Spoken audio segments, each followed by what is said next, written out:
Comment tirer profit du confinement?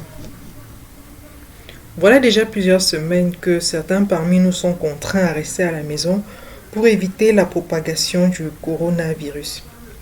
Cette situation est quasiment inédite, mais ce qu'il faut savoir, c'est que nous vaincrons cette maladie si et seulement si nous respectons les consignes ainsi que les gestes barrières, notamment se laver régulièrement les mains avec de l'eau et du savon, ou alors utiliser un gel hydroalcoolique, tousser ou éternuer dans son coude ou dans un mouchoir jetable, rester à 1 mètre de distance les uns des autres et éviter les contacts physiques.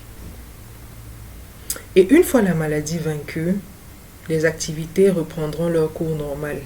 Et pour ne pas être à la traîne quand le monde rouvrira ses portes, je voudrais partager avec toi des idées pour tirer profit du confinement. D'abord un disclaimer.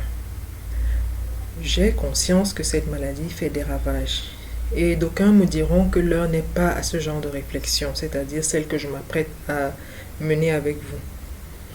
Permettez-moi de vous dire que garder la tête dans l'actualité du Covid-19 ne vous aide pas. À la date d'aujourd'hui, nous savons déjà tous ce qu'il faut faire et ce qu'il ne faut pas faire. Et donc, passer le temps à fouiller la dernière information sur le nombre de malades, le nombre de décès, et toutes ces informations qui nous bouffent notre énergie, nous mettent dans un état où, clairement, nous perdons notre énergie. Excusez-moi la répétition.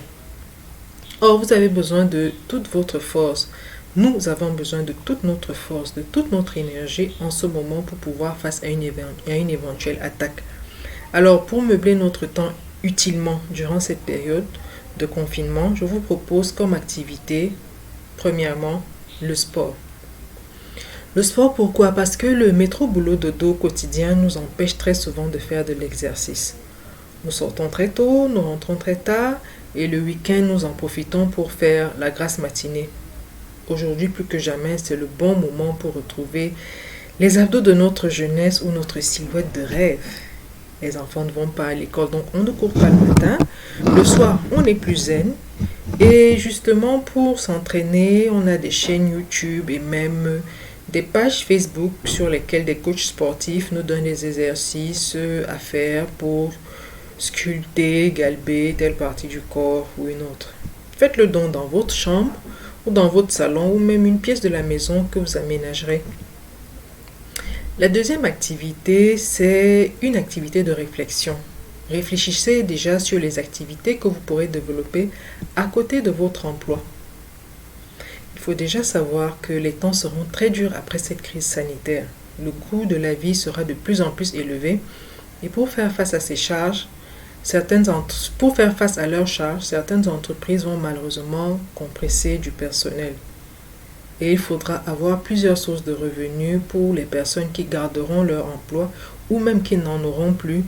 Il faudra avoir plusieurs sources de revenus, je dirais, pour pouvoir faire face aux différentes dépenses de la vie quotidienne.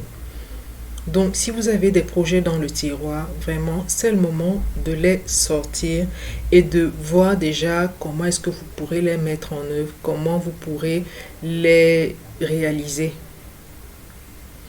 La troisième activité que je vous propose, c'est de vous former à la vente, surtout au marketing digital. Savoir vendre est une compétence que nous devons tous développer. Car chaque fois que nous interagissons avec nos semblables, nous sommes comme dans une situation de vente.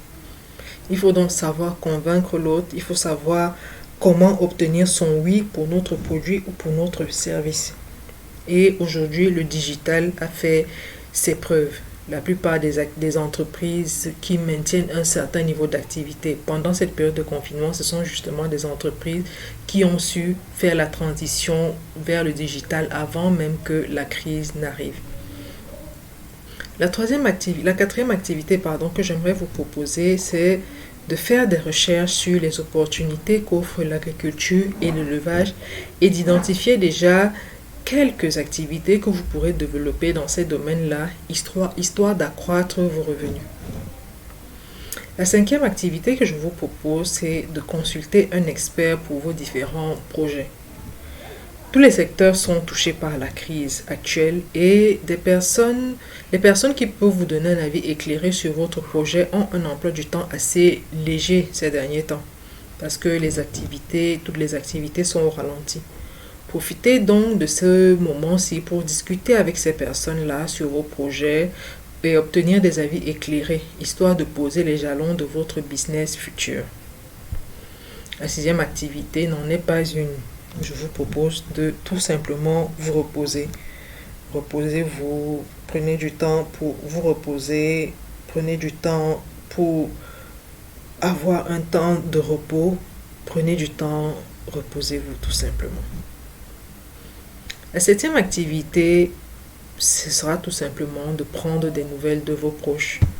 Oui, parce que clairement, lorsqu'on est en activité, lorsque le monde tourne à grande vitesse, on n'a pas toujours le temps d'appeler cet oncle, cette tante, ce cousin, la grand-mère, le grand-père, savoir comment va le dernier-né de la cousine telle, etc., etc. C'est donc le moment, plus que jamais, de prendre des nouvelles de vos proches.